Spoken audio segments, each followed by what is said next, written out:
Alors déjà, chez Infrabel, c'est une problématique tout à fait cruciale parce qu'il nous manque quasiment 10% de notre personnel pour fonctionner normalement. Et donc chaque jour est un vrai défi pour arriver à faire rouler l'ensemble des trains en Belgique, compte tenu de cette donnée-là.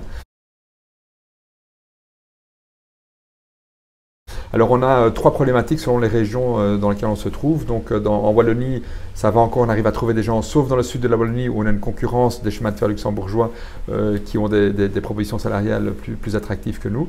À Bruxelles, on a le problème du bilinguisme. L'ensemble de notre personnel à Bruxelles doit être bilingue français-néerlandais, en ce compris le personnel ouvrier, donc c'est difficile à trouver. Et enfin, en Flandre, là, il y a des régions où c'est simplement presque le plein emploi. Et donc il y a 1 ou 2% de chômeurs. Et donc nous, on doit attirer des gens chez nous, tout en sachant que les gens opérationnels qui viennent chez nous, ben, ils vont travailler 100 nuits par an, un week-end sur 2, et donc notre attractivité, elle est évidemment limitée dans un marché où il y a très peu de chômeurs.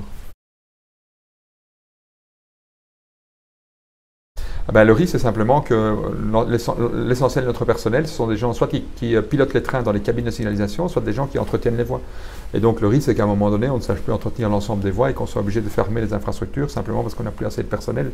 Même chose dans les cabines de signalisation, le risque, c'est qu'à un moment donné, on doit aussi fermer des lignes à un certain moment, pendant peut-être une durée limitée, mais en tout cas pendant quelques temps, parce que simplement on n'a plus assez de personnel dans les cabines. Donc le risque, il est vraiment assez élevé chez nous.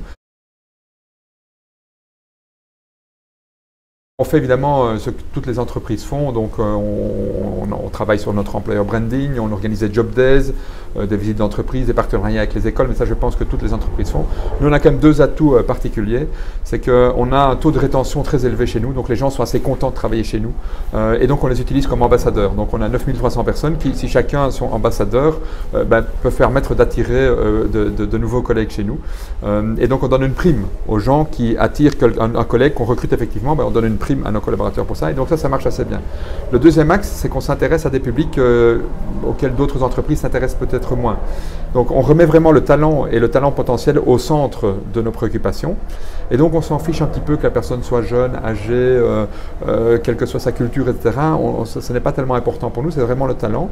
Et donc on est une entreprise où on donne des contrats à durée indéterminée à des gens de 18 ans, mais aussi à des gens de 58 ans, à des profils plus difficiles, des gens qui ont besoin d'une deuxième chance dans la vie.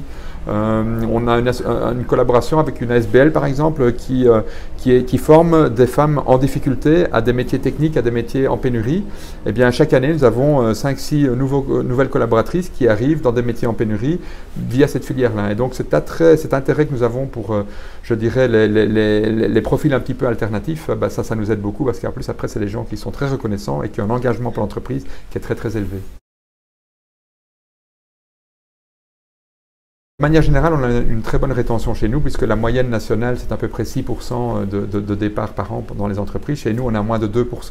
Donc on a un niveau de rétention qui est très élevé. Alors il y a différents facteurs. Il y a des profils particuliers qu'on a recrutés qui apprennent une grande reconnaissance pour l'entreprise.